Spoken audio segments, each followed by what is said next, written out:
Derek Dooley said this week that you're probably licking your chops getting ready for this game. So are you licking your chops? Oh, I don't know. I think that's a setup. It's tough, to start a freshman quarterback. Yeah. A lot of coaches have had to do it. It's never something you want to do, but they're going to hammer the ball. They've got a good physical offensive line. I don't think people respect the running game because they weren't running it early in the season because they were playing to Tyler Bray. They had a tremendous receiving corps. They got one of the best wide receivers hurt 3 or 4 weeks ago. They've lost a quarterback 2 or 3 weeks ago. Yeah. So all of a sudden now they've had to change gears, and they had to change gears on 2 of the best defenses in America. And I'm not fooled by anything. I know it's going to be difficult to play a freshman quarterback, but Tennessee's got a good enough football team. We better play well. We'll have our hands full. So who's going to try to protect it by running the ball? Well, I think so. I think they will. Yeah. That's common sense. And I mean, they'll throw it because I think Justin's very capable of throwing the ball. He's got great pocket ability. And they're going to spread it out, let him get it out of his hands quickly, and they're going to probably max protect and let him throw deep. So we'll have to be ready for it all. But the last couple of 3 weeks, and even when they had Tyler Bray, the last 2 or 3 weeks now, they have run the football. They had 2 or 3 drives on Georgia. They had 2 or 3 drives on LSU. They're capable of moving the football on anybody that just had a few bad breaks. They had 2 14-play series against Georgia in the first half. So they're better offense than people give them credit. How's Kelsey Corals play? He's played pretty well. His typical freshman mistakes. We have to keep rotating him in and out and things like that. But I think he's probably the most talented tackle we've got. Yeah. And he's still young.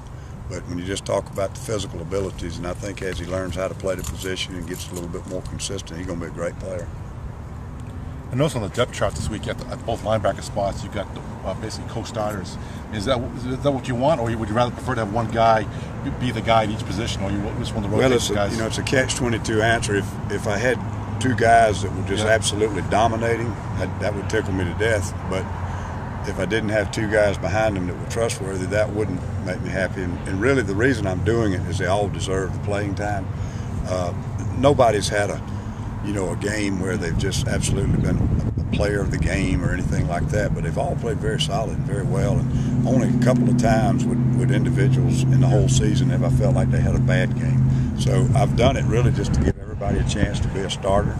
It's been sort of a moot point because they're all playing about an equal number of reps. Has Reginald Bones been a surprise to you this year? Not a surprise. Not a surprise, but a pleasant progress, if you will. Yeah. Reggie's been hurt off and on all through his career, and that's what's hampered his progress. He's a guy that was learning to play the position. He came in with a shoulder injury. He got behind. I think the next spring he got a knee hurt, and got behind. And I think the next year he might have had an ankle in the middle of 2 days or something. But every time he'd be challenging for playing time, he would get knocked back by missing practice. He's the physically most talented kid I got at linebacker. Biggest, strongest, fastest, and he's really become a good player now. He's had a chance to learn how to play. Coach, looks like Chaz Sutton's gotten a couple snaps a game. What can you say about his progress at this point? On some other teams, Chaz will be a heck of a player, and he's played very well for us. When you have the production we've been getting at defensive end, it's hard to take a guy off the field, to put another guy on. But he's played very well when he's been in there. I guess Bryson Williams and Victor Hampton are they healthy and ready to go? Yeah, I don't know if they're 100%. Everybody, has got a fingernail or a toe or something this time of the year. But Vic had a good week of practice, and Bryson did too. Bryson's a little more behind, learning-wise. He missed all that time with a broken hand, and then when he came back, he had another week with the thigh, and he hasn't really gotten back into where he's completely comfortable with all his adjustments. But physically, I think they're fine this week. Anything else?